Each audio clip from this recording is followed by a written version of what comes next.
जमहूरियत के अंदर ना बॉल टेम्परिंग की इजाज़त है, ना किसी अब्सकॉन्डर की इजाज़त है। इमरान खान, तुम और तुम्हारे चमचे पूछते हैं, बड़े मासूमाना तरीके से कहता है ये हसन हुसैन तो बच्चे थे। आप जब परवेज़ मुशर्रफ के दौर में, जो आपका हकीकी वालिद है उस वक्त का, आपने 5 शेरवानियाँ सिलवाई।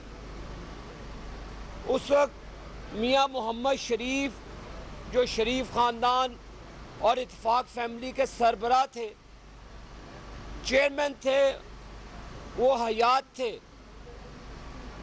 उन्होंने अपनी हयाती के अंदर अपने ग्रैंडसन्स के अंदर प्रॉपर्टी की डिवीजन की, और ये उनसे पूछता है क्योंकि उसके बाद 2005 से पहले आपके जो दोस्त उस वक्त के थे परवेज़ मुशर्रफ, वो मियाँ मोहम्मद नवाज शरीफ और उनके ख़ानदान का एहतसाब शुरू कर चुके थे। वो 5-6 साल का गैप, और उसके बाद जो प्रॉपर्टी की मुंतकिली ये मियाँ मोहम्मद शरीफ साहब ने अपनी हयाती में किया।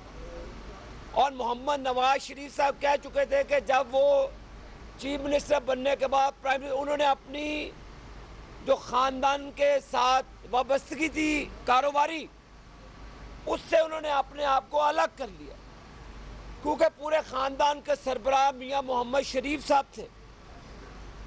और उन्होंने अपनी हयाती के दौरान ही आगे अपनी जो पौध है उनके अंदर प्रॉपर्टी को इक्वली उनको डिवाइड कर दिया।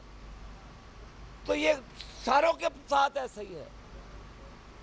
इमरान खान, मियाँ मोहम्मद शरीफ साहब तो वो थे जिनकी ज़माना शराफत की, ईमानदारी और दयानत की कस्में कर खाता था।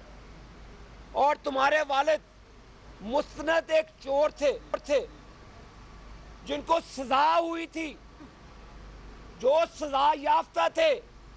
लिहाजा तुम पैदाइशी ठग, चोर और डाकू हो, क्योंकि तुम्हारे बाप ने करप्शन की और तुमने करप्शन के पैसों से जाकर इंग्लैंड में पढ़ाई की। उस वक्त बाकी जो बिजनेसमैन थे उनके बच्चे तो ऑक्सफोर्ड में जाके नहीं पढ़ते। तुम्हारे पास, तुम वहाँ पे नौकरी करते थे जो ऑक्सफोर्ड यूनिवर्सिटी के पैसे दिए, क्योंकि तुम्हारे बाप ने चोरी की थी पाकिस्तान के। उसने पाकिस्तान के रियासती इदारों में तुम्हारे बाप ने डाका मारा था। लिहाजा तुम मस्तनद एक डाकू और चोर के बेटे हो, क्योंकि हम नहीं कह रहे, अदारों ने तुम्हारे बाप के ऊपर चोरी और डकैती का इल्ज़ाम लगाया था, मोहर लगाई थी, स्टैम्प की थी। लिहाजा तुम पैदाइशी तौर पर एक झूठे और मकार हो। और हमने जो आपने जो लिंक करने की साजिश कर रहे हैं, नवाज शरीफ साहब का नाम रोज़े अव्वल से आखिर तक आपको कहीं नहीं मिला, और आप तो अदालतें लगा के बाहर बैठ गए। आप हमें 12 से 14 साल की सजा दे रहे हैं। आपके वालिद को सजा हुई है सुप्रीम कोर्ट से, उस वक्त अदालत उज़्मा से, चोरी के इल्ज़ाम में, फ्रॉड के इल्ज़ाम में। तुम एक फ्रॉडिये के बेटे हो। और मियाँ मोहम्मद नवाज शरीफ मोहम्मद शरीफ साहब का बेटा है, जिसकी ज़माना कसमें खाता था शराफत की, तुम्हारे बाप की कोई कसम नहीं खा सकता। लिहाजा आप हमें 12-12 साल के लिए डाला जेल भेजते हैं। आपको कोई उतार आता है? और जो वाजिद साहब थे JIT के, उन्होंने जो ठेका दिया था, जो पाउंड दिए थे खजाने से आपके रिश्तेदार को, जो PTI का था, उसका अपना भी रिश्तेदार था, वो भी हकायक साजिशी अब समझ आ गई है। ऐसे नहीं हम कहते थे ये JIT का सिलसिला नहीं, ये PTI का नामा है, इमरान नामा। और इमरान नामे को इंशाअल्लाह ताला खाकसार करेंगे इस अजीम अदालत उज़्मा के अंदर, और ताबूत निकलेगा इमरान खान और उसके हवारियों का, झूठों का, फरेबों का।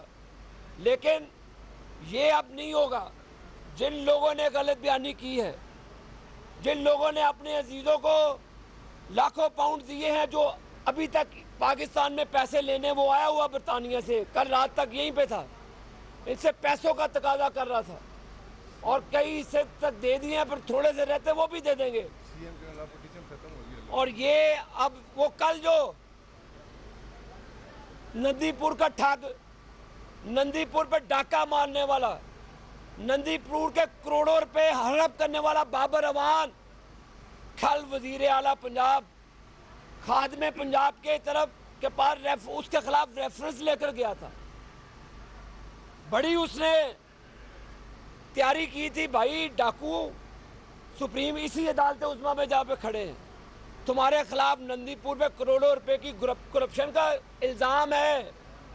ठग साहब, जो आपने अरबों रुपए का नुकसान किया है, बाबर ठग साहब, वो अरबों रुपए नंदीपुर को दे दे, वापस पाकिस्तान के दे दे। आपको हथकड़ी लगनी चाहिए थी। जो कहता था नोटिस ना मिले थे कख ना ही लिया, उसने फिर नोटिस भी मिले तो कख भी लिया सी, लाइसेंस भी मौत पर माफिया मांगता रहा। कल भी उस ठग को बेनकाब किया हाई कोर्ट ने। ये अब इन ठगों का वार नहीं चलेगा, अब इन फरेबियों का वार नहीं चलेगा। इंशाअल्लाह ताला अदालत उज़्मा में पकौड़े बेचने वाले कागजात कभी कामयाब नहीं होंगे। लोड शेडिंग आपको मिलती है, आप चेहरे से लग रहा है कि आपको भाभी से भी मारनी पड़ती है, आप खुशी खुशी जाते हैं।